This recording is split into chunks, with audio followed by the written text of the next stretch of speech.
सभापति महोदय, आज हम इस श्वेत पत्र पे चर्चा करने के लिए यहाँ पे शामिल हुए हैं। और सर, ये सरकार इवेंट मैनेजमेंट में माहिर है और इवेंट मैनेजमेंट का एक उदाहरण आज हमें देखने को मिला, क्योंकि ये श्वेत पत्र एक श्वेत पत्र नहीं है, एक इलेक्शन स्टंट है, एक चुनावी एक ड्रामा है। ये अपने सरकार के जितने भी विफलताएं हैं उसको छुपाने का ये बहुत एक प्रयत्न है, एक साजिश है। लेकिन लोग इस साजिश में पड़ने नहीं वाले। लोग आपके श्वेत पत्र पे विश्वास नहीं करते, शायद आप ही के दल के सदस्य विश्वास नहीं करते, इसीलिए आज कोरम भी नहीं था, लोग बाहर चले गए, क्योंकि ये बातें ना सिद्ध हुई है ना प्रमाणित हुई है। और बार बार ये 10 साल से ये बार बार लोगों के सामने ये अपने झूठे अफवाह लेके जाते हैं। लेकिन उसके पश्चात भी भ्रष्टाचार पे ये बहुत इन्होंने अपनी बात रखी और बहुत हम पे आरोप भी लगाए। तो सर, जिस प्रकार से आज ये 10 साल से काम कर रहे हैं, अगर भ्रष्टाचारियों को किसी ने पनाह दिया है तो आपकी सरकार ने दिया है। अगर भ्रष्टाचारियों को किसी ने पनाह दिया है तो आपके दल ने दिया है। अब मैं भी सत्ता पक्ष के तरह कुछ मैं उदाहरण लेना चाहूँगा। महाराष्ट्र, सर, महाराष्ट्र तो एक आदर्श, एक इनका एक उदाहरण है कि किस प्रकार से भ्रष्टाचारियों को पनाह देते हैं।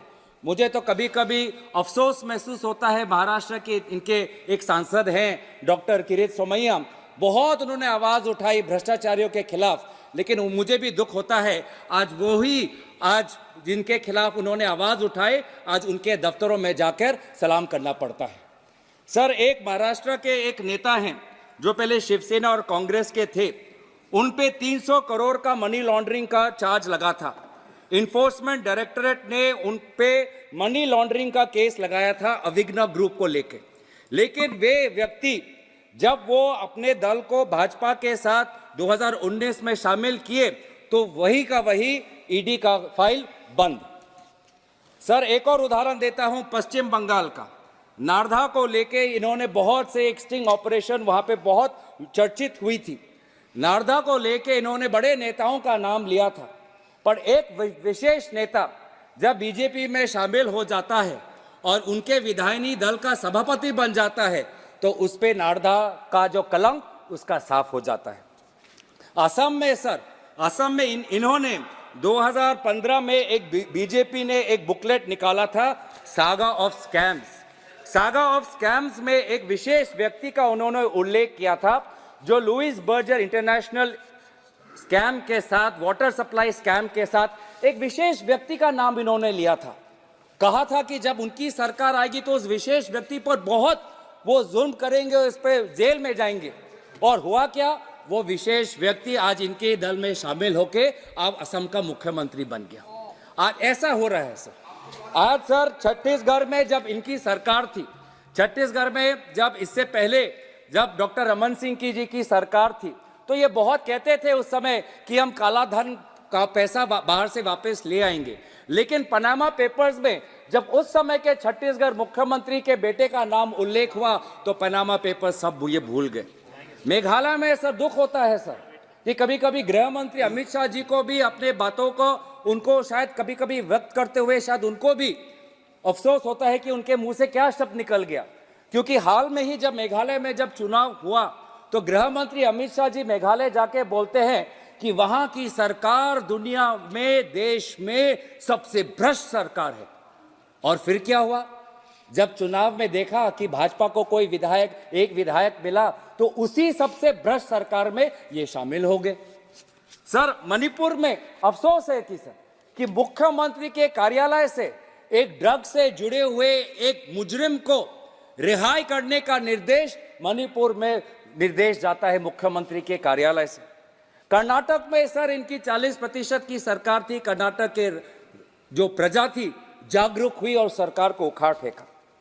बार बार ये विभिन्न जो यूपीए के टाइम में सीएजी रिपोर्ट के आधार पे जो कुछ अलग अलग अफवाहें निकलती थी उस पर ये बात बहुत आपत्ति जताते हैं। लेकिन मैं ये पूछना चाहता हूं कि कुछ महीने पहले सीएजी ने एक रिपोर्ट निकाला था कि द्वारका एक्सप्रेसवे को लेके बहुत वहां पे कॉस्ट ओवररन हुआ। तब तो सीएजी रिपोर्ट पर आपने कोई एक्शन नहीं लिया। रिपोर्ट में आया एक दूसरे रिपोर्ट में सर आयुष्मान भारत को लेकर कि किस प्रकार का आज भ्रष्टाचार आयुष्मान भारत में हो रहा है सर। आयुष्मान भारत में ऑडिट में लिखा गया कि लगभग 7.5 lakh beneficiaries have been registered with the same mobile number और कोई इन्वेस्टिगेशन नहीं। 7.5 lakh people have been registered with the same mobile number और ये सरकार सो रही है। वही रिपोर्ट में लिखा है कि लगभग 88,000 लगभग 90,000 लोग जो मर चुके हैं उनके नाम पर क्लेम जा रहा है और उस पर कोई कार्रवाई नहीं। ये लोग सो रहे हैं सर। और भी मैं उसके उदाहरण देना चाहता हूं सर, किस प्रकार का इनका वॉशिंग मशीन काम करता है। मैं नाम नहीं लेना चाहूंगा कि सर अगेन दोबारा महाराष्ट्र में आता हूं। महाराष्ट्र में सर एक पब्लिक ट्रस्ट महिला उत्कर्ष प्रतिष्ठान, इसको लेकर ईडी ने ये चार्ज दिया कि ये मनी लॉन्ड्रिंग का एक जरिया बन गया है और उस ट्रस्ट को लेके जिस पर पहले ईडी कार्रवाई कर रही थी, जब वो शिंदे कैंप में उस सदस्य का शामिल हो जाता है तो ईडी का फाइल बंद। सर ऐसे ही शिंदे कैंप में बहुत से लोग हैं, मैं अगेन नाम नहीं लेना चाहूंगा, लेकिन एक फॉर्मर चेयरमैन है बीएमसी पे, उन पे भी ईडी का foreign exchange management act FEMA के तहत उन पे कार्रवाई चल रही थी। लगभग उनके जो बांद्रा में जो उनकी फ्लैट थी ईडी ने जब्त कर ली। नियरली 40 उनके प्रॉपर्टी पे कार्रवाई चल रही थी। जब वो बीजेपी के साथ शिंदे कैंप में चले जाते हैं कार्रवाई बंद। वैसे ही एक विधायक है जो टॉप्स ग्रुप के साथ जुड़े हुए हैं, उनको ईडी ने चार्ज किया कि लगभग 7 करोड़ का फायदा हुआ है, किकबैक मिला है एमएमआरडीए में, लेकिन वे भी जब बीजेपी के साथ शामिल हो जाते हैं तो ईडी पे बंद। तो ये किस हैसियत से बोल रहे हैं कि ये भ्रष्टाचार के खिलाफ है? किस हैसियत से ये बोल रहे हैं कि ना खाऊंगा ना खाने दूंगा? जो भी खाता है बीजेपी में शामिल हो जाता है, जो भी खाता है बीजेपी का जाता है। बीजेपी पनाह दे रही है। बीजेपी ने एक आश्रम खोल रखा है के लिए और सबसे ज्यादा अमीर लोगों के लिए। एक व्यक्ति है जिनके खिलाफ स्वयं प्रधानमंत्री बोलते हैं सर, एक व्यक्ति है जिनके खिलाफ स्वयं प्रधानमंत्री मोदी जी बोलते हैं कि इस पे 70,000 करोड़ का यहाँ पे इरिगेशन को लेके स्कैम हो रहा है। स्वयं प्रधानमंत्री बोलते हैं और फिर वही व्यक्ति आज प्रधानमंत्री से मिलते हैं और कहते हैं कि मैं महाराष्ट्र का नया उप मुख्यमंत्री हूं। ये हो रहा है सर। 70,000 करोड़ का ये भ्रष्टाचार का आरोप लगाते हैं। अरे हमने तो किसानों का 70,000 करोड़ का कर्जा माफ किया था, आपने तो एक विशेष भ्रष्ट से लिप्त हुए एक व्यक्ति का 70,000 करोड़ आपने माफ किया हुआ है सर। तो सर बार बार ये ईडी को लेके, ईडी सर आज बीजेपी का एक दूसरा अंग बन चुका है। ईडी को लेके सर आज हम ये देख रहे हैं कि किस प्रकार का मिसयूज ये ईडी के खिलाफ कर रहे हैं। ईडी का काम है भ्रष्टाचारियों को पकड़ना, लेकिन आज इन्होंने काम कर दिया है कि ईडी के द्वारा लोकतंत्र और विपक्ष की आवाज को कैसे कुचला जाए और बीजेपी में भ्रष्टाचारियों को कैसे शामिल किया जाए। ईडी इनका विशेष अस्त्र है। आज सुप्रीम कोर्ट में एक एफिडेविट में लिखा है, a clear trend of using ED raids as a tool of harassment has been indicated. The action rate on complaints filed pursuant to raids. कौन सा नियम है? बीजेपी पार्टी का नाम लेने के लिए इनको नोटिस देना होगा सर। ये सभापति महोदय, मेरी सरकार के ऊपर जो बोलना है बोलते रहे, ये पार्टी को ऊपर नहीं बोल सकते सर। आपने कांग्रेस का नाम लिया, आपने नोटिस दिया क्या? आपने नहीं दिया ना, बैठ जाइए, बैठ जाइए। आपने खुद नहीं किया, नहीं किया, आपकी गलती है। नियम खुद पालन करिए, फिर नियम सिखाइए। आपने नहीं किया, वो आपकी गलती है। सर, धन्यवाद सभापति महोदय। आगे बढ़ता हूं। आज एक clear trend of using ED raids as a tool of harassment has been found.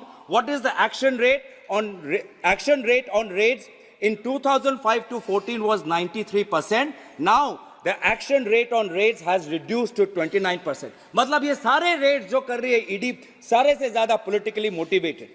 Only 23 convictions under the PMLA Act have been secured. Even the number of cases registered by the ED under the PMLA have risen exponentially. 2013 में 209 और 2021 में 1180, लेकिन conviction इतना कम क्यों? क्योंकि ये सारे Reds politically motivated. इस ईडी पे खुद अब सुप्रीम कोर्ट टिप्पणी दे रही है।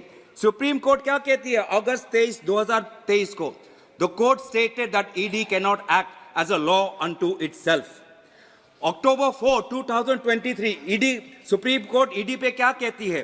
The probe agency can not be vindictive and must be seen to act with highest degree of fairness. Sir ये मैं नहीं कर रहा, कोर्ट कह रही है ईडी पे, और ये बोलते हैं कि ये भ्रष्टाचारी के खिलाफ है। सर ये अगर ईडी का काम करते, ईडी को काम करने देते, तो जो भी लोग आज विदेश में फरार हो चुके उनको आज ये पकड़ते। सर विदेश में लगभग ऐसे 31 लोग हैं सर, 31 ऐसे लोग हैं जिन्हें 40,000 का कर्ज, 40,000 का कर्ज है, आज उनको ईडी पकड़ नहीं रही। उसमें से कौन है? उसमें से पहले हैं हमारे नीरव मोदी जी। नीरव मोदी जी पे नीरव मोदी 12,000 करोड़ का फ्रॉड है, उनको ईडी नहीं पकड़ रही। विजय माल्या पर 9,000 का उन पर फ्रॉड है, उनको नहीं पकड़ रही। मेहुल भाई तो आपके के करीब है, मेहुल भाई पे भी आज 12,000 का ये उन पे भी फ्रॉड है। जतिन मेहता विंसम डायमंड, हीरे के वित्त मंत्री ने हीरा का उल्लेख किया था, तो एक विंसम हीरा है। एक सर बोलने दीजिए, मेरे पास पार्टी का समय है सर। जतिन मेहता जो विंसन डायमंड्स हैं, 7,000 करोड़ ऊपर कर्ज है, फ्रॉड है, नहीं पकड़ते। ललित मोदी 125 करोड़ का आज उन पे फ्रॉड है, नहीं पकड़ते। स्टर्लिन बायोटेक के चेतन संदेशारा, नितिन संदेशारा 5,000 करोड़ का फ्रॉड है, नहीं पकड़ते। आशीष जोबान पुतरा एबीसी कॉर्डस्पिन के मालिक हैं, 770 करोड़ का उन पे फ्रॉड है, नहीं पकड़ते। डायमंड ट्रेडर रितेश जैन, समाप्त कीजिए सर, बोलने दीजिए सर। आज इन्होंने जो काला वाइट श्वेत पेपर निकाला है, उसके खिलाफ जो हमने काला पेपर निकाला है, उसके थोड़ा विवरण करने दीजिए। सत्ता पक्ष को डरने की जरूरत नहीं है। नीलेश परीख गणेश ज्वेलरी 2022 करोड़ पर का फ्रॉड है, उसको आज नहीं पकड़ते। तो ये है बीजेपी सर। जितने भी अमीर है जिन्होंने भ्रष्टाचारी किया हुआ है, जाओ विदेश जाओ। अगर मोदी जी इतने बड़े विश्वगुरु हैं, आज मोदी जी अगर इतने बड़े दुनिया में उनकी ताकत है, तो ये विदेश में छुपे हुए लोगों को वापस क्यों नहीं लाते? इन वापस क्यों नहीं ला सकते? सर मुझे और 5 मिनट दीजिए। 5 मिनट नहीं होगा सर, आप क्यों कैसे आवाज बंद? हमारे पार्टी का समय है, आप हमारे पार्टी पे हम पे छोड़ दीजिए सर। अगर मोदी जी इतने बड़े विश्वगुरु हैं, तो ये जो बाहर जो लोग हैं जिन्होंने 40,000 करोड़ लूटा हुआ है, उसको क्यों नहीं ला सकते? अडानी को लेकर सर अब मैं बोल दूंगा, मुझे 5 मिनट दीजिए। आज मेरे पास पार्टी का टाइम है सर, मेरे पार्टी का टाइम है सर। अभी तक हमारे पहले स्पीकर ने 20-25 मिनट लिया। बहुत अडानी है, अडानी परिवार, अडानी परिवार। आप कंक्लूड कीजिए। आपने जैसे अडानी, आपने जैसे परिवार का नाम लिया, तो मैं भी अडानी परिवार का नाम ले रहा हूं। अडानी परिवार आज धारावी में रीडेवलपमेंट प्रोजेक्ट करता है, धारावी में रीटेंडर प्रोजेक्ट करता है। 2,000 करोड़ से कम उन्होंने बिड किया, उनको धारावी प्रोजेक्ट मिल जाता है। ये कैसे होता है सर? आज अडानी परिवार से क्या करते हैं? अडानी परिवार के कंपनी में फाइनेंशियल टाइम्स सर, मेरे पास पार्टी के पास टाइम है, 10 मिनट ही बोला सर, आप आवाज नहीं बंद कर सकते। अगर पूरे पार्टी का वो हम पे छोड़ दीजिए सर, वो हमारे पार्टी पे छोड़ दीजिए। 15 मिनट बोले, हमारे पार्टी पे छोड़ दीजिए। 15 मिनट मेरे पार्टी पे बोल। अडानी परिवार में एक चाइनीज है, चांग चुंग लिंग, उन्होंने 12,000 करोड़ कोयला का ओवर इनवॉइसिंग किया है। उस 12,000 कोयला का इनवॉइसिंग पे आज हमारे देश के ग्राहक, आज बिजली का भाड़ा बढ़ चुका है, उस पे कोई कार्रवाई नहीं होती।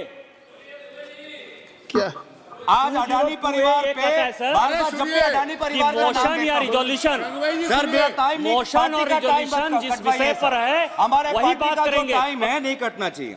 59 पेज का जो ये व्हाइट पेपर है सर, उसमें संदेशारिया कहाँ है, विजय माल्या कहाँ है, ठीक है, थैंक यू अडानी कहाँ है, उसमें अंबानी कहाँ है। जैसे कि मैं कह रहा था तो सारे कि अडानी परिवार पे आज एसबीआई की बात करते हैं। अडानी परिवार को $1 बिलियन का लोन मिलता है ताकि वो कोयला ऑस्ट्रेलिया से ले, तब इनको कुछ नहीं पता है सर। मैं दूसरा तो इस प्रकार का कंट्रोल कीजिए सर, बस दो, मुझे और 2 मिनट लीजिए। राजीव रंजन सिंह जी, ठीक है, thank you Rajiv Ranjan ji.